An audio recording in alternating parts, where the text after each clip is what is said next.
दोस्तों, आज मैं आप लोगों के लिए 3 मुख्तलिफ टैग्स लेके आया हूँ जो कि एक दूसरे से रिलेट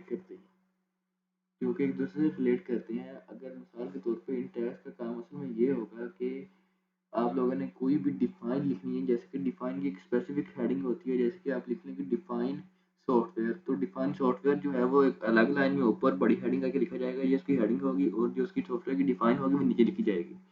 तो बेसिकली जब आप कोई भी डेफिनेशन लिखते हैं उसकी हेडिंग के लिए और उसको डेफिनेशन को अपनी वेबसाइट में शो करवाने के लिए, मिसाल के तौर पे आप लोगों ने एक ऐसी वेबसाइट बनानी है कि जिसमें आप लोग फिजिक्स की 9th की किताब या 10th की किताब या जो भी उसकी बुक जो है वो शो करवा रहे हैं। तो आप लोगों ने जब लिखने फॉर एग्जांपल के define Newton third law of motion या Newton second law of motion, जो जो भी होगा वो डिफाइन के साथ जो भी टर्म होगी वो ऊपर होगी बड़ी हेडिंग में, और जो उसकी डेफिनेशन होगी वो नीचे होगी। ठीक है, तो उन चीज़ों के लिए ये 3 टैग इस्तेमाल होते हैं। बेसिकली इन 3 टैग्स में आपको तारुफ करवा दिया। उसके बाद इसका नाम है, पहला है डीएल टैग, जो कि जिसका जो स्टैंड फॉर्म करता है कि डेफिनेशन लिस्ट क्या होती है।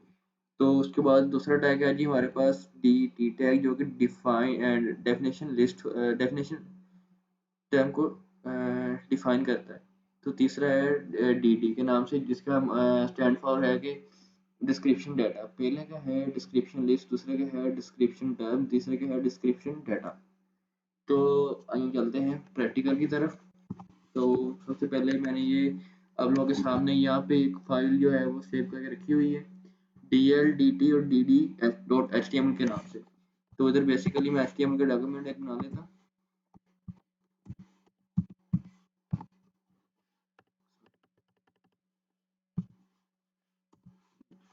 सॉरी, तो इसमें मैं लिखूंगा, बेसिकली हम टैब्स जो स्टडी कर रहे हैं उनका नाम लिखूंगा। तो DL, इसमें कोमा दे लेते हैं, DT, और एंड के बाद हम लोग कर रहे हैं टैग DD। तो बेसिकली ये 3 टैग मैंने इकट्ठे इसलिए रखे हैं कि वो तीनों टैग जो है आपस में रिलेट करते हैं। यानी कि इसमें से अगर मैं अकेला DL लेके आता था वो कोई समझ नहीं आ रही थी, क्योंकि DL अकेला कुछ भी नहीं कर सकता, या DD अकेला कुछ भी नहीं कर सकता, या DD अकेला कुछ भी नहीं कर सकता। तो इसलिए मैंने तीनों टैग इकट्ठे रखे हैं। तो आइए स्टार्ट करते हैं। सबसे पहले मैं टैग लगाऊंगा DL डिस्क्रिप्शन लिस्ट का, DL टैग। तो इसके अंदर हम लोग अपना नेम लिखेंगे, लेकिन वो नेम जो है वो डिस्क्रिप्शन टर्म टैग में लिखेंगे। यानी कि इस डिस्क्रिप्शन लिस्ट के टैग में हम एक और टैग इस्तेमाल करेंगे जो कि है डिस्क्रिप्शन टर्म के नाम से। तो आइए देखते हैं। सॉरी, एम डल गया, डिस्क्रिप्शन टर्म इसमें होता है। और इसमें हम लोग मिसाल के तौर पे आप ले लें कि न्यूटन्स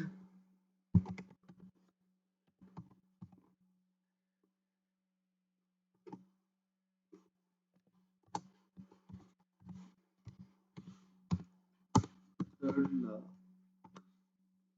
ठीक है, तो ये उसका नाम हो गया। और अब उसके बाद इसकी जो डिफाइन होगी, जो डिफाइन हमने लिखनी है वो लिखनी है हमने डाटा, वो हमारा एक डाटा है ना, तो हमने उसको डिस्क्रिप्शन डाटा वाले टैग में लिखना है, जो कि बेसिकली DD के नाम से टैग आता है।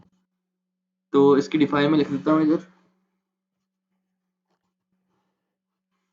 टू एवरी एक्शन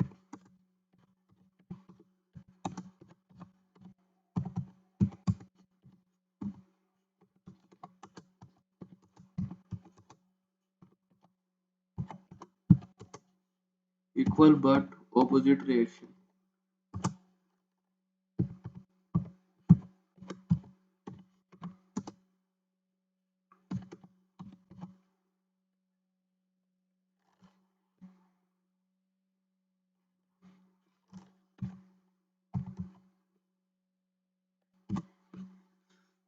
तो ये इसकी डिफाइन होगी, और अब इसको कंट्रोल ऐसे सेव कर लें।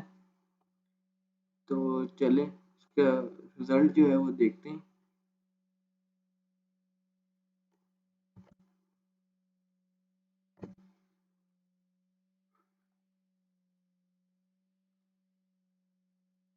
एक मिनट, ये हैश कहाँ पे डल गया मेरे से, सॉरी, हैश डल गया मेरे से।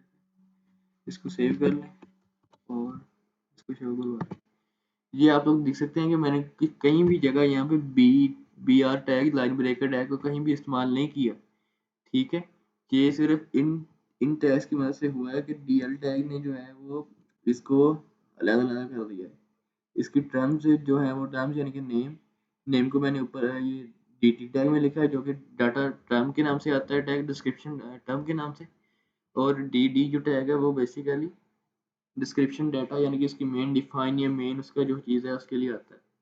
तो मैंने इस इधर कहीं भी BR टैग का इस्तेमाल नहीं किया, तो ये आप लोग देख सकते हैं कि इसका नाम जो है वो ऊपर लिखा गया जैसे मैंने स्टार्ट में बताया था, और उसकी डेफिनेशन जो है वो नीचे लिखी गई है। तो यही थी इन टैग्स के बारे में इंफॉर्मेशन। ऐसी और ज़्यादा इन्फॉर्मेशन के लिए जो है वो हमारे चैनल को सब्सक्राइब करें, लाइक और शेयर करें, बेल आइकन दबाएं ताकि आप लोगों को आने वाली तमाम वीडियोस की इन्फॉर्मेशन मिल सके। और कमेंट में हमें ये ज़रूर बताइएगा कि हमारी ये वीडियोस आपके इंफॉर्मेटिव हैं या नहीं। और अपना बहुत सारा ख्याल रखिएगा। मिलते हैं इंशाल्लाह नेक्स्ट लेक्चर में। अल्लाह हाफिज़।